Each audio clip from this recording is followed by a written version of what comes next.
Hi friends, இன்றைக்கி நம்ம ரொம்ப சூப்பரான அசோகா அல்வா செய்ய போகிறோம். இது எப்படி செய்யுதுன்னு பார்த்திங்கன்னா, நம்ம பாசி பருப்பு வச்சு தான் செய்ய போகிறோம். ஃபஸ்ட்டு நம்ம ஒரு பேனை ஹீட் பண்ணிவிட்டு அதில் 1 கப் அளவுக்கு இப்போ நான் பாசி பருப்பு சேர்த்துருக்கேன். இப்போ இந்த பாசி பருப்பை நல்லா நம்ம சிம் பண்ணியே நல்லா கோல்டன் ப்ரௌனில் வறுத்து எடுக்க போகிறோம். ஒரு 5 நிமிஷம் நல்லா சிம் பண்ணியே வறுத்து எடுத்தோன்னா நல்லா வாசம் வந்துடும். அப்போ நம்ம ஆஃப் பண்ணிக்கலாம் ஸ்டவ்வை. அது கலர் மாறணும்னு அவசியம் இல்லை. இப்போ பாருங்கள், இது நல்லா வறுபட்டுருச்சு. இப்போ நம்ம ஆஃப் பண்ணிடலாம். இப்போ ஒரு குக்கர் எடுத்துகிட்டு நம்ம 1 கப் அளவுக்கு பாசிப்பருப்பு எடுத்துருக்கோம். அதுக்கு 3 கப் அளவுக்கு தண்ணி சேர்த்துக்கலாம். இப்போ நம்ம வறுத்து எடுத்து வச்சுருந்த பாசிப்பருப்பை நல்லா ஒரு தடவை தண்ணியில் அலசி எடுத்துகிட்டு வந்துட்டேன். இப்போ இதையும் நம்ம சேர்த்துருக்க தண்ணியோட பருப்பை சேர்த்துடலாம். இப்போ இதை கலந்து கொடுத்துட்டு ஒரு 3லேருந்து 4 விசில் வரைக்கும் நல்லா வேக வச்சு எடுத்துடலாம். மினிமம் ஒரு 4 விசில் விட்டு எடுத்தோம்னாலே நமக்கு நல்லா பருப்பு கொலைய வெந்து வந்துடும். மீடியம் ஹீட்டில் வச்சு வேக வைக்கலாம். ரொம்ப ஹையில் வச்சோன்னா நமக்கு பருப்பு வேகாமல் இருக்கும். பாருங்கள், இப்போது 4 விசில் விட்டேன். நல்லாவே பருப்பு குழஞ்சி வந்துருச்சு. இப்போ இந்த மாதிரி நம்ம ஒரு ஸ்பூனை வச்சு இந்த பாருங்க மசிச்சோம்னாலே பருப்பு நல்லா மசிஞ்சு வந்துடுது. இப்போ நான் பார்த்திங்கன்னா இன்றைக்கி நல்ல பருப்பை இந்த மாதிரி ஸ்பூன் வச்சு கலந்து விட்டு அப்படியே நம்ம சேர்த்துக்க போகிறோம். உங்களுக்கு அந்த மாதிரி சேர்த்துக்க விருப்பம் இல்லைன்னா பருப்பு நல்லா ஆற விட்டுருங்க. ஆற விட்டு மிக்ஸி ஜாரில் போட்டு நல்லா அரைச்சி எடுத்துக்கோங்க. பருப்பு இந்த மாதிரி 1-2 குறப்பாக இருந்தால் நமக்கு சாப்பிடும்போது ரொம்ப நல்லா இருக்கும். இல்லை உங்களுக்கு அது பிடிக்கலை, வாயில் பருப்பு நமக்கு கடிபடுறது பிடிக்கலை அப்படின்னா நம்ம மிக்ஸி ஜார்லேயும் அரைச்சி எடுத்துக்கலாம். இப்போ இந்த மாதிரி நல்லா பருப்பை கடைஞ்சி எடுத்து இதை ஒரு ஓரமாக வச்சிடலாம். இப்போது ஒரு பேனில் நெய் 1 ஸ்பூன் ஊற்றிருக்கேன். இதில் முந்திரி பருப்பு எடுத்து வச்சுருக்கேன். உங்களுக்கு தேவையான அளவு பார்த்து முந்திரி பருப்பு நம்ம சேர்த்துக்கலாம். சேர்த்துட்டு இதை நல்லா வறுத்து எடுத்துக்கலாம். இப்போ இந்த முந்திரி பருப்பு நல்லா வறுபட்டோன்னே நம்ம ஒரு 2 ஸ்பூன் அளவுக்கு கோதுமை மாவு சேர்த்துக்கிறேன். கோதுமை மாவையும் நல்லா வறுத்து விட்டுக்கலாம். அந்த கோதுமை மாவோட பச்சை வாசம் போகிற வரைக்கும் நல்லா வறுத்து விட்டுடலாம்.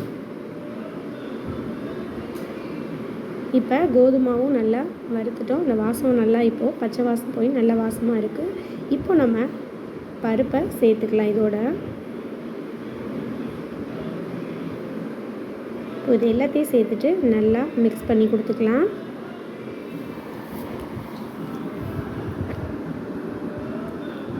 இப்போ இதெல்லாம் நல்லா கலந்து கொடுத்துட்டு நான் ஃபுட் கலர் எடுத்திருக்கேன். இந்த அசோகா அல்வாவுக்கு பார்த்திங்கன்னா ஆரஞ்சு கலர் ஃபுட் கலர் சேர்த்துவாங்க. நான் ரெட் கலர் இருந்தனால இந்த ரெட் கலர் சேர்த்துருக்கேன். நீங்கள் குங்குமப்பூ வச்சுருந்தாலும் கொஞ்சம் நேரம் பாலில் ஊற வச்சு சேர்த்துக்கிட்டிங்கனாலும் அதோட கலரும் நல்லா சூப்பராக இருக்கும் நமக்கு. இப்போ 1 ஸ்பூன் அளவுக்கு நம்ம நெய் சேர்த்திக்கலாம். அல்வானாலே கொஞ்சம் நெய் அதிகமாக சேர்த்துனா தான் நல்லாயிருக்கும். நான் இன்றைக்கி ரொம்ப அதிகமாகவும் சேர்க்கலைங்க. மொத்தமே ஒரு டேபிள் ஸ்பூனில் பார்த்திங்கன்னா ஒரு 2 ஸ்பூன் அளவுக்கு தான் நான் சேர்த்திருக்கேன். நீங்கள் ரொம்ப நாள் வச்சு சாப்பிட்ற மாதிரி இருந்தால் நெய் ரொம்ப அதிகமாக சேர்த்து நல்லா நம்ம செஞ்சு வச்சிட்டோம் அப்படின்னா நமக்கு கெட்டு போகாமல் இருக்கும். நம்ம கொஞ்சமாக அளவு எடுத்து செய்யும்போது நெய்யோட அளவு கம்மியாக ஊற்றினாலே நமக்கு போதும். அல்வா நல்லா டேஸ்ட்டாகவே வரும் நமக்கு. இப்போ 1 கப் அளவுக்கு பாசிப்பருப்புக்கு நான் 1.5 கப் அளவுக்கு சர்க்கரை சேர்க்குறேன். உங்களுக்கு இந்த 1.5 கப்பு சர்க்கரையே நல்ல இனிப்பாக இருக்கும். இதை விட கம்மியாக வேணும்னு நினச்சா 1.25 கப்பு சேர்த்துக்கலாம். அல்வாங்கும்போது நமக்கு கொஞ்சம் ஸ்வீட் அதிகமாக இருந்தால் தான் நல்லாயிருக்கும். ஸோ 1க்கு 1.5 சேர்த்துக்கோங்க. இப்போ இது எல்லாத்தையும் நல்லா கலந்து கொடுத்துக்கலாம். இப்போது நமக்கு சர்க்கரை சேர்த்தோன்னா பார்த்திங்கன்னா அல்வா நல்லா இந்த மாதிரி பாருங்கள் தண்ணி விட்டு வர்ற மாதிரி இருக்கும். ஆனால் நம்ம கைவிடாமல் கிளறிட்டே இருக்கும்போது அது நல்லா கொஞ்சம் அல்வா பதத்துக்கு வந்துடும். ஒரு 5 நிமிஷத்துலேருந்து 10 நிமிஷத்தில் நமக்கு அல்வா ரெடி ஆயிரும். இப்போ நம்ம அந்த கரண்டியில் ஒட்டி இருக்கிறதெல்லாம் எடுத்து விட்டுடலாம். எடுத்து விட்டுட்டு அதே மாதிரியே நம்ம கைவிடாமல் கிண்டிகிட்டே இருந்தோம் அப்படின்னா ரெடி ஆயிரும். இப்போ பாருங்கள், நம்ம ஒரு 2 ஸ்பூன் தான் நெய் விட்டுருக்குறோம். நமக்கு அந்த ஓரத்துலலாம் நெய் நல்லா இன்னும் ஒரு 5 நிமிஷத்துலேருந்து 10 நிமிஷத்தில் நெய் நல்லா பிரிஞ்சு வரும்போது கரெக்டான ஸ்டேஜாக இருக்கும். நம்ம ஆஃப் பண்ணிடலாம். சிம் பண்ணியே அடுப்பு நம்ம ஹீட் ஒரே மாதிரியே இருந்தால் தான் நமக்கு அடியில் பிடிக்காமல் இருக்கும். இப்போ ஒரு ஸ்பூன் அளவுக்கு நம்ம நெய் சேர்த்துக்கலாம். இப்போ நெய் சேர்த்துட்டு நல்லா கலந்து கொடுத்துக்கலாம்.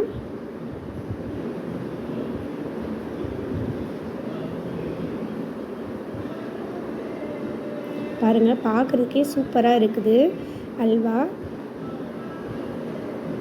நம்ம ரொம்பவும் நெய் ஊற்றி செஞ்சோம் அப்படின்னா ரொம்ப திகட்டுற மாதிரி இருக்கும்.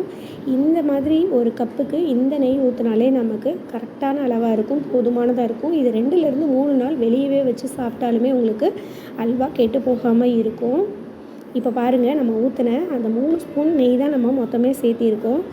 நல்லா பாருங்கள், நெய் பிரிஞ்சு வந்துருச்சு. அல்வாவும் நமக்கு சூப்பராக ரெடி ஆயிடுச்சு. இந்த மாதிரி நம்ம கிண்டும் போது பாருங்கள், நமக்கு ஒட்டாமல் பேனில் சுற்றி வர்ற மாதிரி இருக்கணும். ஸோ இந்த ஸ்டேஜில் நம்ம ஸ்டவ் ஆஃப் பண்ணிடலாம். இப்போ சூப்பரான அசோக அல்வா நமக்கு ரெடி ஆயிடுச்சு. கண்டிப்பாக நீங்கள் இந்த அல்வா ட்ரை பண்ணி பார்த்துட்டு எப்படி இருக்குன்னு உங்களோட கமெண்ட்டை எனக்கு சொல்லுங்கள். இப்போ பாருங்கள், நம்ம ஆஃப் பண்ணி ஒரு 5 நிமிஷத்துலேயே அல்வா இந்த அளவுக்கு கெட்டியாயிடுச்சு. இன்னுமே நல்லா உங்களுக்கு கெட்டியாயிரும். ஸோ கரெக்டாக இந்த ஸ்டேஜில் நம்ம ஆஃப் பண்ணிட்டோன்னா சூப்பரான அல்வா நமக்கு ரெடி ஆயிரும். பார்க்குறதுக்கே ரொம்ப சூப்பராக இருக்குது, டேஸ்ட்டும் ரொம்ப சூப்பராக இருந்தது. ஸோ இதே ரேஷியோவில் நீங்களும் செஞ்சு பார்த்துட்டு எப்படி இருக்குதுன்னு சொல்லுங்கள். ஓகே ஃப்ரெண்ட்ஸ், பாய்.